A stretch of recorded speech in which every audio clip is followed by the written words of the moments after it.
to becoming a millionaire. Bob Brown met a man who made that big leap. And if it sounds like the perfect plot for a Hollywood movie, now it is one.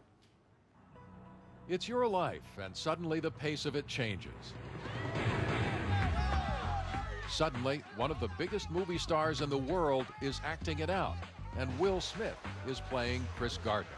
I noticed he was looking at me kind of like this. He had begun to study me. Now that made me uncomfortable. I had never been studied before, okay?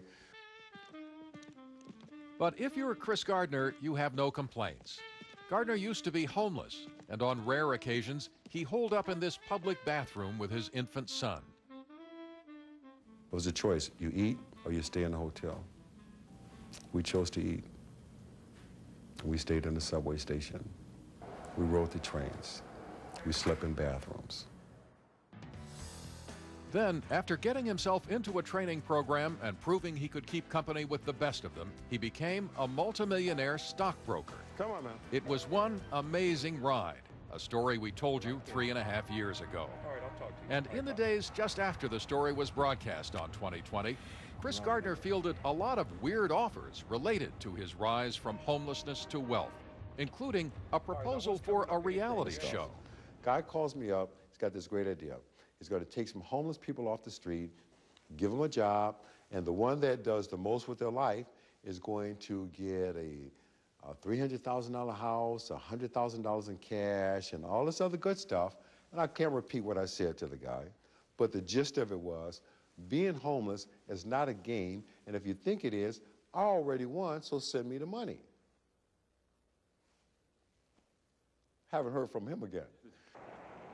So this story is about how a life with much larger stakes than any reality show got turned into a screenplay expected to be in movie theaters this winter, and into a book published this week, both called The Pursuit of Happiness, with the word happiness deliberately misspelled, just as it was on the wall of a daycare center when Gardner was seeking care for his son in their worst days. For a man who is now in many ways a larger-than-life figure, I'm afraid of not being happy. his story began in a Milwaukee neighborhood with a kind of mystery. Why a woman with an incredible smile, a woman who turned out to be his mother, sometimes went missing. And no one explained to me, well, why am I living with this relative, or why am I living with that relative? Why was your mother missing? My mother was in prison twice. And it was one of those things that no one ever talked about. And she was in prison because? First time, allegedly receiving welfare while working. And the second time, she attempted to burn down the house that my stepfather was sleeping in. She wanted to kill him for beating her. And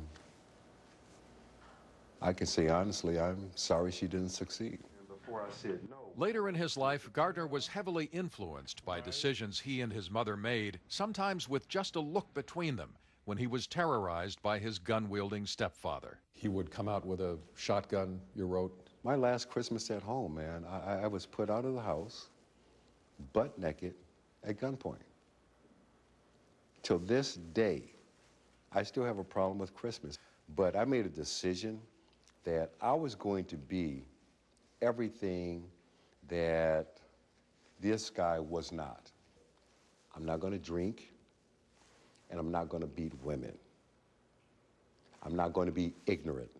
And one of the tactics that I developed as a young kid, I would read, and I'd read out loud, and I would be saying to this guy, yeah, you can beat me down, you can beat me, you can beat my mom, you can put us out of here with a gun, but I can read, and I'm going places. In one of the worst events of Gardner's childhood, an incident he never discussed, he was raped by a man who was a member of a gang of thieves in his neighborhood, and he had nowhere to turn. I don't know how any rape victim survives something like that, but I believe if you talk to them, a lot of us do block it off. And at some point in time, I did have an encounter with that gentleman. I expressed myself another way. You hit him with a cinder block. I did. And walked away and left the whole incident right there on the street. What got Gardner out of his neighborhood was the Navy.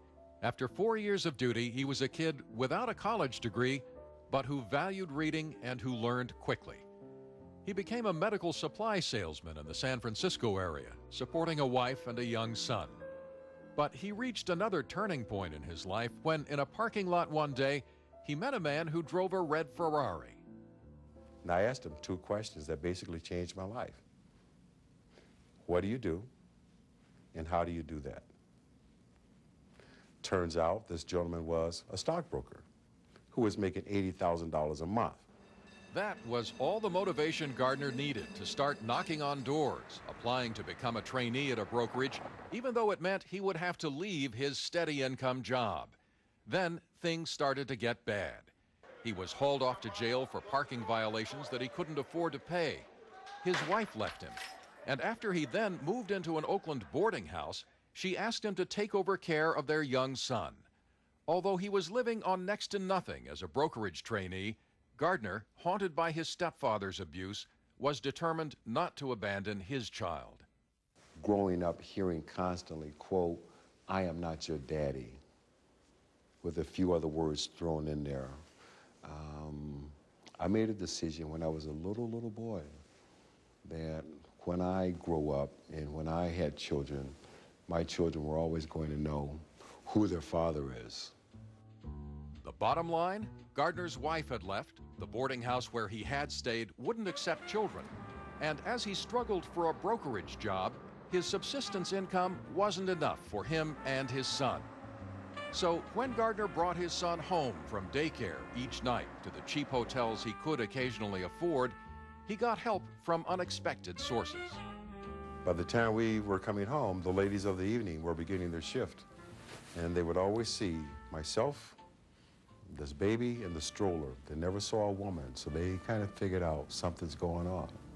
So they started giving them $5 bills. And if it were not for those ladies of the evening giving their child $5, there would be times I could not have fed him. Occasionally, he found a place to stay here, in a nearby Bay Area rapid transit station, where he could bathe his son in the sink and lock the door when they needed time. He says they were some of the darkest days of his life, but his life was about to turn.